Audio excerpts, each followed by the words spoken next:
Malnutrition. So today's topic is malnutrition. Malnutrition is pathological state resulting from deficiency of one or more essential nutrition. As you can see, these children have been weak because of malnutrition. So malnutrition is categorized into two types. One is lack of taking essential nutritions, and another is excessive taking of nutrition, means obesity, and weight gain is also included in malnutrition, means the nutritious value is not maintained. So malnutrition, now in this presentation we will divide malnutrition or categorize into two: marasmus and kwashiorkor, on the basis of clinical features and other features included into this. Now malnutrition is also included in IMNCI integrated management system, and it has been also given protocols in order to treat this heinous and dangerous condition, malnutrition, according to grades. Means, first of all, the most dangerous is complicated severe acute malnutrition. We will look at the edema of the feet of patient. We will take WFHL ratio score, and then we will also look at for RUTF and if patient has feeding problem or not.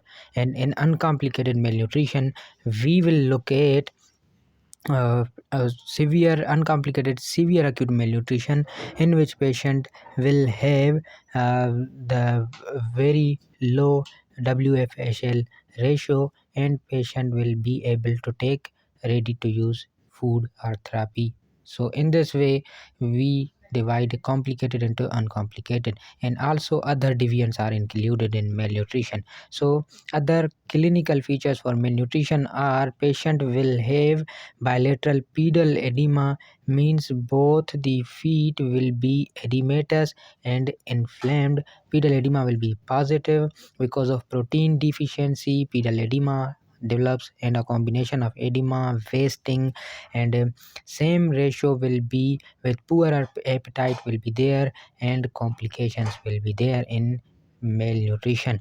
And a patient will have another remarkable condition, that is hypoglycemia, in which RBS is less than 54 milligram per deciliter, and the baby's hypoglycemia will be there because of uh, lack of intake of food or deficiency of food. Patient will be lethargic, and hypothermia will be there, and loss of conscious occurs in hypoglycemia.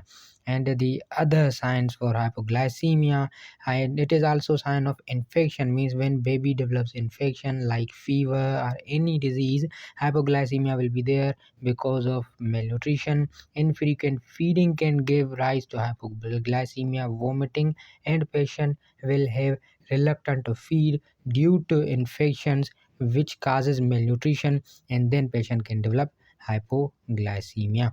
So how will we manage once hypoglycemia is developed? How will we manage hypoglycemia? For management, first of all, check blood sugar level.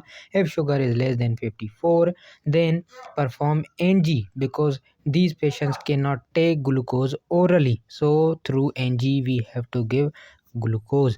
And if patient is drowsy, then start feeding and check blood sugar after 2 hours and manage according to the results of RBS. So in this way, patient, another condition in malnutrition is hypothermia. The temperature of body of the babies will be decreased. Rectal temperature and axillary temperature will be decreased less than 35 centigrade and 95 Fahrenheit. Hypothermia is sign of serious infection. When a baby develops infection, then hypoglycemia and hypothermia develops. Hypothermia in children should be treated for infection and hypoglycemia. Now, hypothermic babies should be treated for infections, and the management of hypothermia is covered the baby, including head. Keep windows closed in order to prevent radiation and conduction. Maintain room temperature between 25 to 30 centigrade. Change wet clothes immediately. Avoid leaving child uncovered, and Examine weight of the baby. Warm your hands before examining the baby because it can also cause conduction, heat loss, and monitor temperature of baby in every half an hour till baby becomes normal. So in this way, management of hypothermia is done. Rewarming therapy for the baby is heater or warmer or skin to skin contact, which is currently called as kangaroo mother care, is the most important uh, management for hypothermia, because when the skin to skin contact for the baby and mother is given, that is the most beneficial protocol for the hypothermia and many other conditions for baby. Head cover should be done with the cape. Do not use hot water bottles. In this way we can manage. And the third condition occurs in malnutrition is shock. Patient will have lethargic and patient becomes unconscious. Cold hand will be there. Patient have slow capillary refilling time which is greater than 3 seconds. Weak pulse will be there or fast pulse will be there. Shock can be due to dehydration or sepsis. Dehydration can give rise to the shock. It can be because of less blood in the body, or because of dehydration, or because of diarrhea, or because of vomiting, or because of decreased fluids in the body can cause shock. And then it can be also because of sepsis, and a septic shock can occur. So in this way patient develop shock. Patient become lethargic, unconscious. Cold hands will be there, as I already mentioned. Those who have sepsis but not dehydrated do not respond to IV fluids. So in this way they should be monitored. So how can we treat the shock? For treatment protocols, first of all, give oxygen to the baby because patient has less fluids. Less fluids means less oxygen supply to the brain, so oxygen should be given. Give 5 ml per kilogram and 10% glucose IV. Keep the child warm and give IV fluids to the baby. IV fluid can help in gaining fluids again. IV fluid for shock should be given. Check respiration, heart rate. Give ringer lactate 5%. Normal saline should also given. Heart rate and respiration should be monitored. And stop IV if respiratory rate and heart rate increases. And other protocols are, if child fails to improve after 1 hour, then give Lasix with blood. IV fluids should be given, and at the end blood transfusion should be started, and then oral fluids should be started with Resomel, which is for rehydration therapy. So in this way, another complication for malnutrition is anemia. Patient become anemic because less nutrition, less production of RBC, and anemia develops in the baby. Hemoglobin less than 4 milligram per deciliter. Very severe anemia leads to heart failure, and it requires transfusion for the babies. Mild to moderate anemia should be treated after the first week with iron. Iron is the first line regime for treatment of anemia. So in this way we manage the anemia. And the other treatment protocols for anemia are stop oral intake of IV fluids. Look for signs of heart failure. If there are signs of heart failure, then 5 to 7 milliliter per kilogram of packed cell should be given. If no heart failure, then give diuretics and Lasix. In this way we can manage the patient. Corneal ulceration can also occur because of vitamin A deficiency in the babies, and then they develop foaming of the sclera, then cornea, and then Bitot spots occurs, and the breakdown of the corneal surface because of deficiency of nutrition. Extrusion of the lens and blindness occurs in the baby. Child has photophobia, means the baby will unable to open eye in sunlight. Corneal ulceration can happen, and the dose treatment for corneal ulceration is only vitamin A for treatment. 50,000 for less than 6 month baby, 1 leg for 6 to 12 months, and 2 leg for less than 12-month babies should be given in form of capsules.